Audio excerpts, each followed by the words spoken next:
প্রায় 5 kilometre radius জুড়ে বিস্তৃত এই পলাশ বন। বিশাল জঙ্গল, বিশাল জঙ্গল। আমি তো এই পর্যন্ত এলাম আর তারপরে দেখছি রাস্তা বন্ধ। এই দিকে দেখছি একটা পায়ে হাঁটা রাস্তা একটা আছে, কিন্তু এটাও কিন্তু ক্লোজড, খুব সংকীর্ণ। সেই রকমই একটি জায়গা দেখুন, চারিদিকে শুধু পলাশ গাছ, পলাশ ফুল। সবগুলিতে যদিও ফুল নেই, কিন্তু এই এক দারুণ বিশাল গভীর পলাশ জঙ্গল। এই আমাকে দেখতে পেয়ে আমি দেখছি যে পলাশের খোঁজ করছি, তার জন্য আমাকে খোঁজ দিতে হলো এরা যে ওই দিকে আছে পলাশ বন, আবার ভালো ভালো পলাশ ফুল। বহুদিন ধরে, বহু ক্রোশ দূরে, বহু ব্যয় করি, বহু দেশ ঘুরে দেখিতে গিয়েছি পর্বতমালা, দেখিতে গিয়েছি সিন্ধু, দেখা হয় নাই চক্ষু মেলিয়া, ঘর হতে শুধু 2 পা ফেলিয়া, একটি ধানের শীষের উপরে একটি শিশির বিন্দু। প্রায়শই চারিদিকে দেখছি এই বন্য ফুলগুলি, এগুলোরও গন্ধ কিন্তু খুব সুন্দর। চারিদিকটা একটি দারুণ সেন্ট, কিন্তু এক বিশাল ঘন জঙ্গল, ঘন পলাশ জঙ্গল, শুধু এই চারিদিকে পলাশ আর পলাশ। তো এটি কি পুরুলিয়ার সবচেয়ে বড় পলাশ বন? কি বলবেন? আর এমনিতেই প্রকৃতি প্রেমী যারা, তাদেরকে ডাইরেকশন বলার প্রয়োজন নেই। এরকম একটি জায়গা আছে পুরুলিয়ার থেকে প্রায় 8 কিলোমিটার দূরে, আর ডুরকু মোড়, এগুলোই যথেষ্ট তাদের জন্য এই জায়গাটাতে পৌঁছানোর ক্ষেত্রে। আমি এই ডুরকু গ্রামের ভিতর দিয়ে এই কাঁচা রাস্তা দিয়ে এলাম, আর তারপর দেখছি এই যে দিগন্ত বিস্তৃত পলাশ বন, একদম এইখান থেকে শুরু, যতদূর আমি দেখতে পাচ্ছি শুধু পলাশ গাছ আর পলাশ ফুল।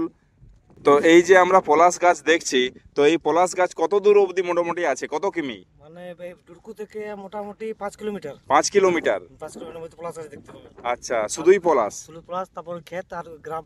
আচ্ছা, আর কিছু কিছু জায়গায় পলাশ, আর ওই মাঠেও হয়তো আছে পলাশ গাছ। মাঠে আছে পলাশ গাছ আছে, আর বড় গাছ আছে। তো অন্যান্য দিকে তো এত পলাশ গাছ দেখতে পাওয়া যায় না, অন্যদিকে নাই পাবে।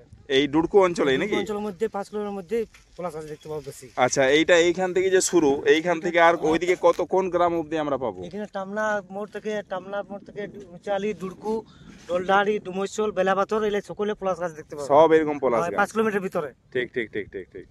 মানে এই চত্বরের মধ্যে সব থেকে বেশি। হ্যাঁ, ডুরকু গ্রাম থেকে 5 কিলোমিটার মধ্যে শুধু পলাশ গাছ। বা কি নাম তোমার, কি নাম? ওই সাধন কুমার মাহাতো, ডুরকু। ডুরকুতেই নাকি? বাহ। আমি ঢুকছি পলাশ বনে।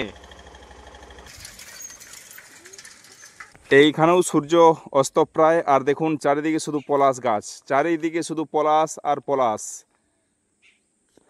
আর এই যে রাস্তা গেছে না, এই কিন্তু কাঁসাই নদীর ধারে। তো চলুন আমরা যাই, এক ভালো অভিজ্ঞতা নিশ্চয়ই হবে এই আশা করব। খোঁজ করলেই যেন পাওয়া যায় এই রকমই একটি জায়গার খোঁজ আমি করছিলাম। দৃষ্টি ছিল এদিকেই, যে চারিদিকে দেখছি শুধুই পলাশ, পলাশ ফুল। তো পলাশ জঙ্গল পুরুলিয়ার সামনে কোথায়? তো সেই রকমই একটি জায়গা দেখুন, চারিদিকে শুধু পলাশ গাছ, পলাশ ফুল, এই সাদা সাদা ফুলগুলো, আর উপরে পলাশ। আমি ঠিক এই রাস্তা দিয়ে এলাম, আর এইখানের পলাশ, মাঝে মাঝে ক্ষেত রয়েছে আর তার পাশে যে আলগুলি আছে, কিন্তু কিন্তু এক পলাশেরই, এই দিকে যেমন দেখছি এ কিন্তু পলাশ বন। চলুন ওইখানে যাওয়া যাক। সত্যি মনে হচ্ছে যেন পুরুলিয়ার সব থেকে বড় পলাশ জঙ্গল। তবে এই চত্বরের এই ডুরকু অঞ্চল বা এই দিকের যে পোর্শনটি আছে পুরুলিয়ার, তার মধ্যে তো সর্ববৃহৎ বটেই। সত্যি এক অসাধারণ জায়গা, অসাধারণ জায়গা, দারুণ। চারিদিকে শুধু পলাশ ফুল আর একেবারে নীল আকাশ উপরে, এ দারুণ দৃশ্য।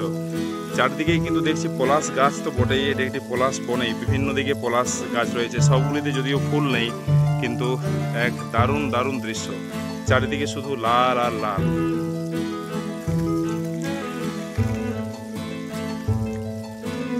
এই পলাশ দেখতে হলে কিন্তু এখানে আসতেই হবে। পুরুলিয়া থেকে মাত্র 8 কিলোমিটার দূরে এইরকম একটি জায়গা, এ অসাধারণ অভিজ্ঞতা, অসাধারণ। আর এই গ্রাম্য মেঠো পথ দিয়ে যাওয়ার অভিজ্ঞতা এই এক দারুণ। একদম নিরিবিলি নিস্তব্ধ পরিবেশ, ঘুঘু পাখির ডাক। এই গাছটি দেখুন, দারুণ একেবারে। প্রায় 1.5 কিলোমিটার হাঁটা হয়েছে। আমি ভাবলাম তো এই তো বোধহয় শেষ হলো, কিন্তু দেখছি আবার নতুন শুরু।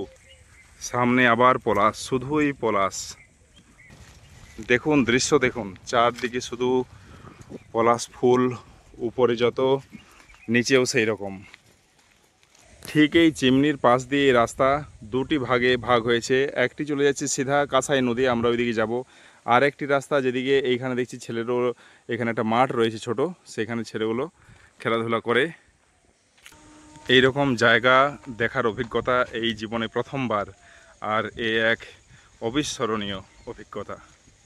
আর এই পিছনে পলাশ গাছকে রেখে হাঁটতে হাঁটতে কখন পৌঁছে গেছি কাঁসাই নদীর পাড়ে। এই হচ্ছে আমাদের কাঁসাই কংসাবতী নদী। ওই যে ওইখানে দেখছি রেলওয়ে ব্রিজ, আর এই পারেও কিন্তু পলাশ গাছ রয়েছে।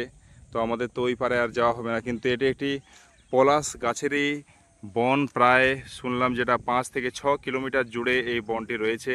এ অবশ্যই মাটির গুণ তো বটেই। এই যে দেখছেন এগুলি কিন্তু চিটা মাটি। এই চিটা মাটি ছাড়া কিন্তু এই এত পলাশ গাছ এই অঞ্চলটিতে হবে না। এইখানের এক চিমনি ভাটা ছিল, এই 4 থেকে 5 বছর এটি বন্ধ। এইখান থেকে দেখুন পলাশ ফুলের ভিউ, চারিদিকে কিন্তু শুধুই পলাশ গাছ, পলাশ বন। এ দারুণ দারুণ একটি দৃশ্য।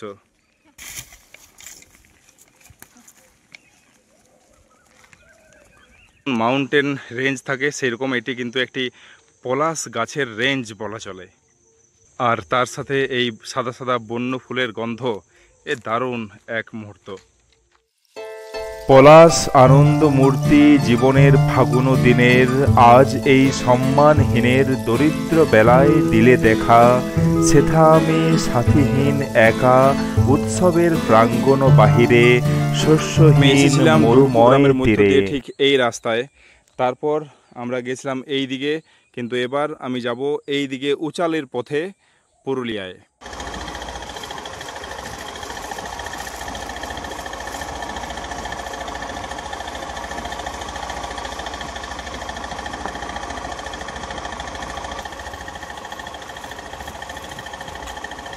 তো আমি ওই রাস্তা দিয়ে এইদিকে এলাম। তো এইদিকেও দেখছি উচালির পোর্শন, তো এখানেও কিন্তু অনেক ফাঁকা জায়গা রয়েছে, কিন্তু সেরকম কিন্তু পলাশ গাছ বা পলাশ বন এইদিকে নেই। মাটির একটা গুণ তো অবশ্যই থাকবেই। প্রায় বিভিন্ন দিকে 3-4 কিলোমিটার তো হাঁটা হলোই। তো এক দারুণ অভিজ্ঞতা।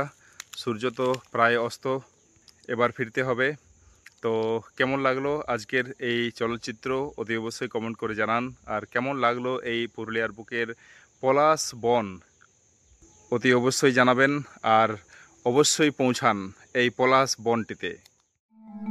তবুও তো কৃপণতা নাই তব দানে, যৌবনের পূর্ণ মূল্য দিলে মোর দীপ্তিহীন প্রাণে। অদৃষ্টের অবজ্ঞারে করণে শিকার, ঘুচাইলে অবসাদ তার। জানাইলে চিত্তে মোর লোভী অনুক্ষণ, সুন্দরের অভ্যর্থনা নবীনের আসে নিমন্ত্রণ।